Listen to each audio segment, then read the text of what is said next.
तो अब ITR 4 भी होपफुली सबको क्लियर होगा कि आइदर इंडिविजुअल, HUF या फर्म, इन तीनों की अगर इनकम 50 लाख या उससे कम है और ये किन सोर्सेज से आ रहा है, salary, pension, house property, other sources, presumptive income except capital gain, तो आप कौन सा फॉर्म फाइल करोगे? ITR 4। बट ITR 4 को हम और किस नाम से जानते हैं? सुगम के नाम से जानते हैं। क्लियर? तो ITR 1 एंड ITR 4 में भी अब आपको डिफरेंस समझ में आ गया होगा। नाउ नेक्स्ट है ITR 5। बहुत सिंपल है। ITR 5 किसके लिए एप्लीकेबल होता है? जब हम पर्सन की डेफिनेशन देखते हैं तो उसमें इंडिविजुअल्स आते हैं, उसमें HUF आते हैं, उसमें कंपनी आती है ना, उसमें फर्म आएगी, LLP आएगी, AOP आएगा, BO आएगा।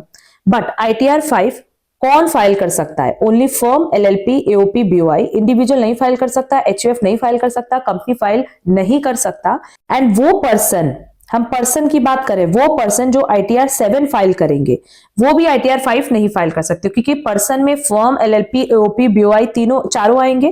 ठीक है, तो अब ये याद रखना कि ITR 5 कौन फाइल करेगा? Only firms, LLP, AOP, BOI। कौन फाइल नहीं करेगा? इंडिविजुअल फाइल नहीं कर सकता, HUF फाइल नहीं कर सकता, कंपनी फाइल नहीं कर सकता, और वो पर्सन जो ITR 7 के लिए एलिजिबल है वो ITR 5 फाइल नहीं करेगा। क्लियर?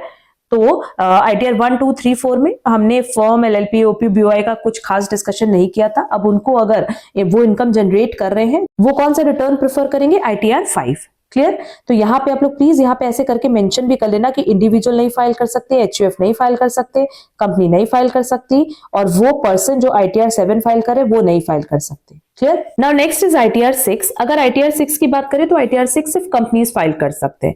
ITR 1, 2, 3, 4 ये इंडिविजुअल एंड HUF फाइल कर रहे थे। ITR 5 में राइट दिया गया to firm, LLP, AOP, BOI, but ITR 5 में भी कंपनीज को एक्सक्लूड किया गया था, तो कंपनीज के पास भी कोई ऑप्शन होना चाहिए, वो ITR 6 फाइल करेंगे।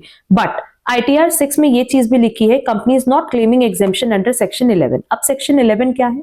सेक्शन 11 अगर इनकम टैक्स एक्ट की बात करें तो सेक्शन 11 में ये बताया गया है कि हर वो कंपनी एग्जेम्प्ट है टैक्स से जो कि सर्विस प्रोवाइड कर रही है किसी भी तरह की चैरिटेबल ट्रस्ट एंड एसोसिएशन से रिलेटेड। ठीक है, अगर आपने कंपनी रजिस्टर की और आप चैरिटी पर्पस से आपने कंपनी रजिस्टर की, चैरिटेबल पर्पस के लिए की, चैरिटेबल ट्रस्ट एसोसिएशन से रिलेटेड की, तो उस केस में आपको एग्जेम्पशन फ्रॉम टैक्स मिला है सेक्शन 11 में। ठीक, तो अगर आप ऐसी कंपनी हो तो क्या आप ITR 6 फाइल कर सकती हो? नहीं। अपार्ट फ्रॉम दैट हर एक कंपनी एलिजिबल है ITR 6 फाइल करने के लिए। क्लियर?